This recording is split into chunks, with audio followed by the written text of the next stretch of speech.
उसी के बल पे सब करते थे। वो आज भी कहते हैं कि 2027 में सरकार चली जाएगी, उसके बाद हम आपको जान से मरवा देंगे। तो मैंने इनको 51.5 लाख रुपए अकाउंट में, बाकी 19.5 लाख रुपए, 21.5 लाख रुपए इनको हमने जो है कैश दिया।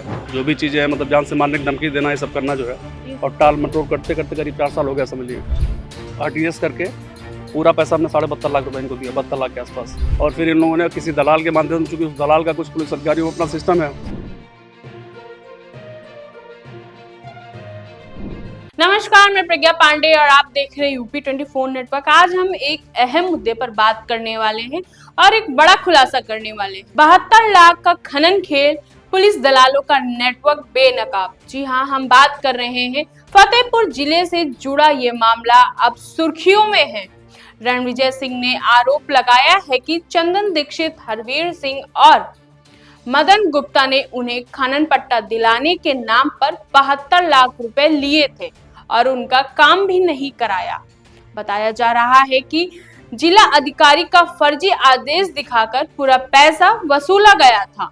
रणविजय सिंह ने 9 सितंबर 2024 को थाने में तहरीर दी, जिस पर FIR नंबर 308/24 दर्ज हुई, लेकिन इस पर कोई ज्यादा काम नहीं हुआ। जांच में सामने आया कि चंदन दीक्षित एक पुलिस दलाल है, जिसके कई जिलों में अफसरों से संबंध बताए जाते हैं। वहीं 52 लाख रुपए RTGS से और बाकी रुपए नगद दिए गए थे। अब सवाल यह उठता है कि इतने दिनों से आरोपी फरार है, तो पुलिस कोई कार्रवाई क्यों नहीं कर रही है?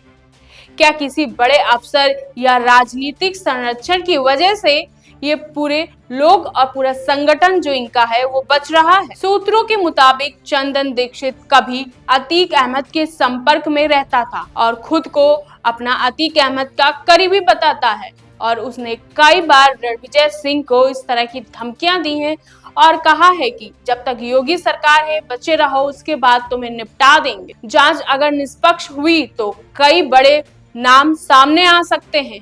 वहीं 72 लाख का ये फर्जी खनन सौदा अब पर्दाफाश होने की कगार पर। लेकिन यहाँ पर यह बड़ा सवाल उठता है कि इतने दिनों से ये जो लोग घूम रहे थे और इतना बड़ा जो सौदा हुआ है, ये लाखों की बात जो है वो सामने आई है, लेकिन न जाने कितने करोड़ों का ये लोग सौदा करते हैं, लोगों को ठगते हैं और अफसरों और आला अधिकारियों के साथ मिलकर अतीक अहमद जैसे गैंगस्टरों का नाम लेकर धमकियां देते हैं और योगी सरकार को सरेआम ललकारते हैं। अब देखना होगा कि इस मामले पर पूरी क्या कार्रवाई। तो इस समय हमारे साथ रणविजय सिंह मौजूद है, तो चलिए उन्हीं से हम जान लेते हैं कि पूरा मामला क्या कुछ था और कैसी चीजें जो थी सारी हुई। रणविजय जी, जिस तरह से आपने 72 लाख रुपए जो आप पूरा ये 3 लोग हैं इनको दी है आपने, तो कोई दस्तावेज थे उन्होंने दिखाए थे, कुछ आपका भरोसा जीता था, किस उस पे बिहाफ पे आपने दिए थे? अब ये मैडम समझ लीजिए फतेहपुर जिलाधिकारी महोदय का फर्जी पेपर दिखा के इन्होंने जो है जी। और हमसे पैसे लिए, बताया कि मेरा खनन का पट्टा हुआ है। हाँ। उसी विश्वास पे, चूँकि 2-3 महीने पहले लोग मिले, फिर बातचीत करते करते घुल मिल गए हमसे जो है, तो मुझे विश्वास हो गया। तो मैंने इनको 51.5 लाख रुपए अकाउंट में, बाकी 19.5 लाख रुपए, 21.5 लाख रुपए इनको हमने जो है कैश दिया। तो टोटल मिला के करीब 72 लाख के आसपास हमने इनको जो है पेमेंट किया। उसके बाद ये लोग टाल मटोल करते रहे, फिर हमने प्रेशर बनाया, तो फिर ये लोग इधर उधर भाग दौड़ करते रहे। तो अभी तक ना कुछ पैसा दिए समझ लीजिए, और बाकी हम तो बैंक इंटरेस्ट दे रहे हैं समझ लीजिए एक तरह से। तो हम तो ऑलरेडी मतलब काफ़ी नुकसान में कुल मिला के, और 4 साल हो गया। 4 साल हो गया है जो आपने ये पूरा अमाउंट दी। तो कोई खनन विभाग या जिलाधिकारी से कोई सत्यापन का आपने कोई डॉक्यूमेंट ऐसा मांगा या कोई जांच, क्योंकि अपनी भी पुष्टि जरूरी होती, इतनी बड़ी रकम देना, तो कुछ आपने ऐसा किया? बिल्कुल मैडम, वही जो पेपर दिया तो फिर हमने ओरली तौर पे किया, लेकिन चूँकि इन लोगों का सिंडिकेट इतना बड़ा है, वहाँ भी हमने पता किया, तो वहाँ भी बताया कि नहीं इनके नाम पट्टा है। बट बाद में जब हमने काफ़ी छानबीन की 6 महीना साल भर बाद, कि जब हमारा पेमेंट भी नहीं दिए, प्लस जो प्रॉफिट हमारा इनसे था, बाकायदा इन लोगों ने एग्रीमेंट किया, तो फिर एक प्रेमचंद केसवानी के खाते में उन्होंने पैसा डलवाया। अब चूंकि इनका इतना लंबा सिंडिकेट है, समझिए ये लोग अतीक से जुड़े हुए लोग हैं पुराने टाइम के, तो उस टाइम पे करीब 10 या 20 लोगों से इन्होंने करीब 20 करोड़ रुपये लिया हुआ इन्होंने जो है। और उसके बाद पैसा मांगने पर धमकाते भी हैं, और प्लस ये है कि भाई जो भी चीज़ें हैं मतलब जान से मारने की धमकी देना, ये सब करना जो है, और टाल मटोल करते करते करीब 4 साल हो गया समझ लीजिए। और मुझे वही है, जिला प्रशासन या जो भी है प्रशासन से मुझे उम्मीद है कि भाई हमको न्याय मिले, और क्या।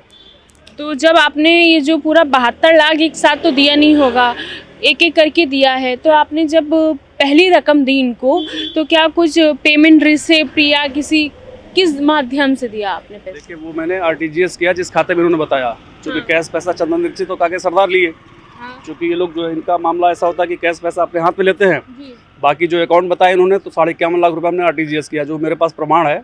मान के चलिए 15 दिन के अंदर हमने पूरा पेमेंट इनको कर दिया, 51.5 लाख रुपया। बाकी कैश भी कुल मिला के 15 से 20 दिन के अंदर सब कैश और आरटीजीएस करके पूरा पैसा हमने 72.5 लाख रुपए इनको दिया, 72 लाख के आसपास। 72 लाख के आसपास आपने दिया। जी। और जब मान लीजिए मतलब आपको लगा कि शायद हमारे साथ धोखाधड़ी हो रही है, तो इसकी शिकायत आपने पुलिस में, नज़दीकी पुलिस या किसी से सबसे पहले शिकायत कहाँ करवाई आप? सर पहले हमने यहाँ भी दिया था, चूँकि प्रेजेंट टाइम में मैं गोमती नगर विस्तार में रहता हूँ, यहाँ दिया, फिर यहाँ कोई कार्रवाई नहीं हुई। फिर जहाँ मेरी मुलाकात हुई थी बाराबंकी में करीब वही 4 साल पहले, तो वहाँ कुछ पैसा इनको कैश दिया था। बाकी सारा अकाउंट से पैसा मैंने लखनऊ से इनको ट्रांसफ़र किया। तो मैंने बाराबंकी के थाने में हमने FIR कराई, और चूँकि 15 दिन में ही चूँकि ये चंदन दीक्षित जो है ये साधु के भेष में समझिए कथावाचक है, पूरा फ्रॉड है, इसके सारे एविडेंस है मेरे पास। और फिर इन लोगों ने किसी दलाल के माध्यम से, चूँकि उस दलाल का कुछ पुलिस अधिकारियों में अपना सिस्टम है, तो चूँकि हमारा ही पैसा है इनको, तो कहीं भी 15-20 लाख रुपये देने में इनको कोई खराबी आती नहीं जो है, तो इसीलिए हर जगह चूँकि पहले पुलिस को मैनेज कर लेते हैं। और जबकि 50,000 रुपये की इनामी इस समय चंदन दीक्षित जो है और फरार है, 6 महीने से STF कार्रवाई कर रही है, पुलिस प्रशासन कार्रवाई कर रही।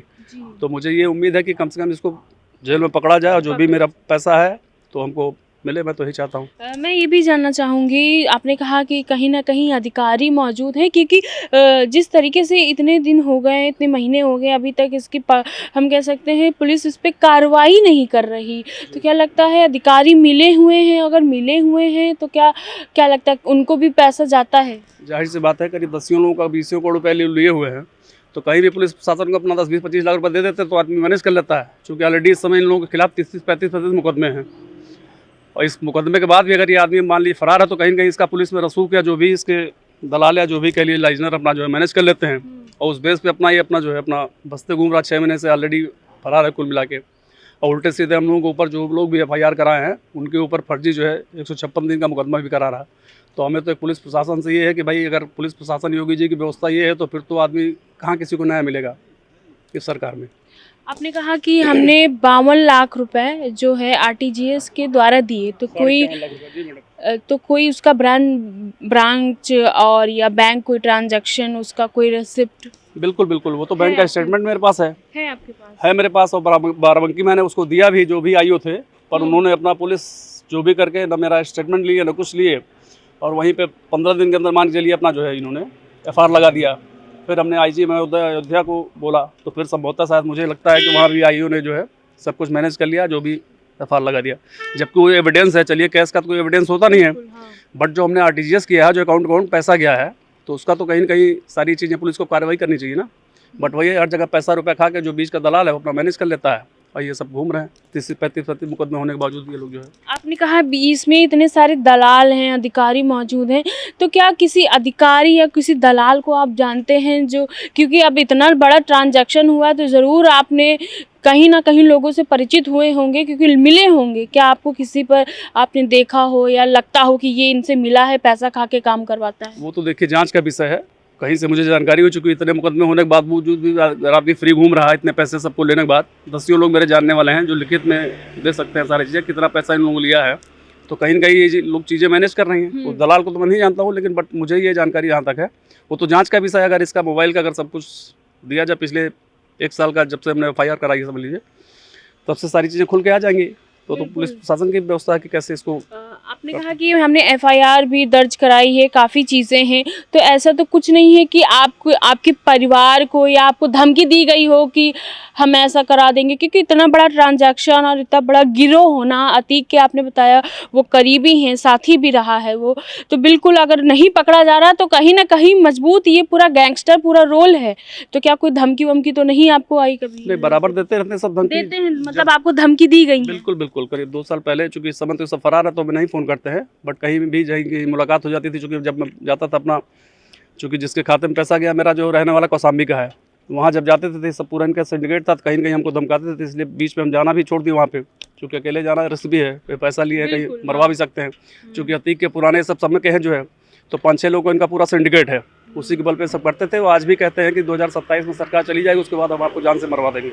मतलब वो आपको खुला चैलेंज देते हैं, धमकी देते हैं कि योगी सरकार जाने के बाद हम आपको मरवा देंगे। बिल्कुल बिल्कुल कहीं ना कहीं योगी सरकार का डर तो है ही इन बातों से लगता है। तो जिस तरीके से अतीक के करीबी हैं और योगी सरकार से अभी भी उनको डर है, क्योंकि उनका कहना है कि हम योगी सरकार के बाद तुम्हें मरवा देंगे या जो भी करवाएंगे, तो क्या लगता है ये सरकार आपकी सुनेगी? क्योंकि इतना बड़ा गैंगस्टर रोल चल रहा है, अधिकारी भी मिले हुए हैं, दलाल भी मिले हुए हैं। और अगर योगी जी की हम बात करें, उत्तर प्रदेश में कई ऐसे मसले उन्होंने हल कराए हैं, तो योगी सरकार से क्या कहना चाहिए? अब योगी सरकार से हमें न्याय की उम्मीद है, और क्या। अब चूंकि ये है सिंडिकेट इनका इतना बड़ा है, तो कहीं ना कहीं अधिकारी भी अपना इन लोगों से मिले हुए हैं।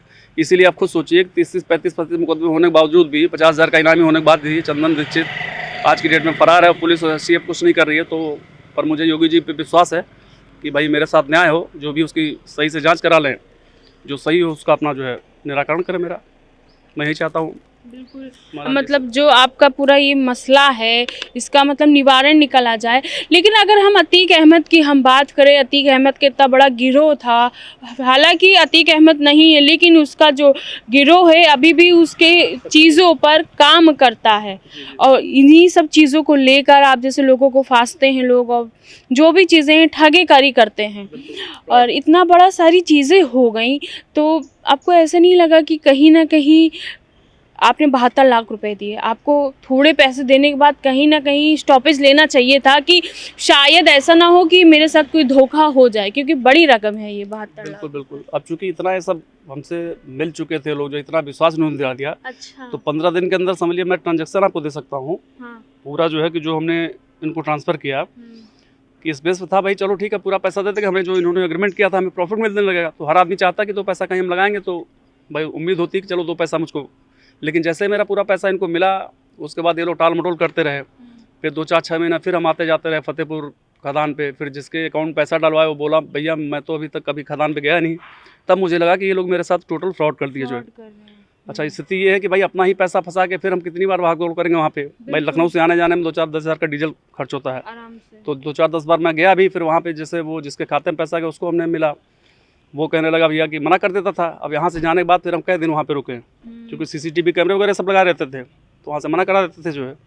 और बाकी इन लोगों को चूँकि धमकियाँ मिलती थी, तो फिर हमने अपना मूवमेंट कम कर दिया। तो फिर ये था कि चलो मैंने लखनऊ से रह के अपनी लड़ाई हम लड़ेंगे जो है। तो महाराज जी से मुझे यही उम्मीद है कि भाई मुझे न्याय मिले, क्योंकि हमें पता है कि महाराज जी के सरकार में न्याय मिलेगा।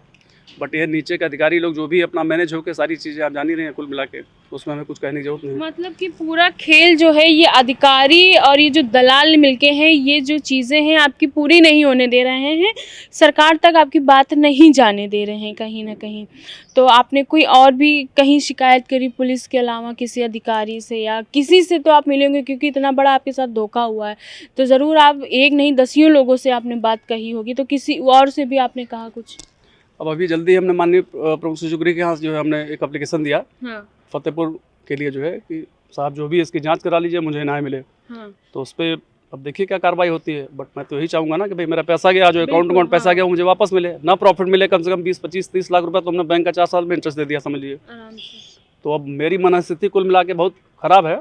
तो इसलिए मैं चाहता हूँ महाराज जी से कि भाई जो भी मेरा हो, कम से कम जो मेरा पैसा गया है कम से कम वही मुझे मिल जाए। मैं सोचूंगा चलो कोई काम किया, कुछ मेरा नुकसान हो गया, बट जो मेरा कैपिटल है कम से कम वो तो मिले। उतना तो मिले। और इतना 50,000 के इनामी होने के बाद भी वो ऑलरेडी घूम रहा है। STF और पुलिस प्रशासन कुछ नहीं कर रही है। तो मुझे थोड़ा प्रशासन से भी और प्लस STF से भी शिकायत है कि भाई 50,000 का इनामी होना इस सरकार में समझ लीजिए मतलब बहुत बड़ी एक फॉल्ट है सरकार की। कहीं न कहीं इस चीज़ के लिए जो है सरकार पे भी धब्बा लग रहा जो है।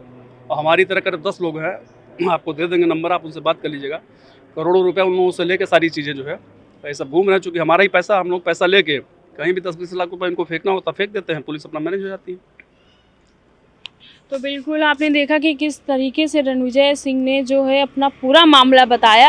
फिलहाल जो चीज़ें हैं, अगर हम अधिकारियों की बात करें, STF की बात करें, इतना बड़ा 50,000 का जिसके ऊपर इनाम हो कि भाई मिल जाएगा तो इसको हम इनाम देंगे जो लाएगा।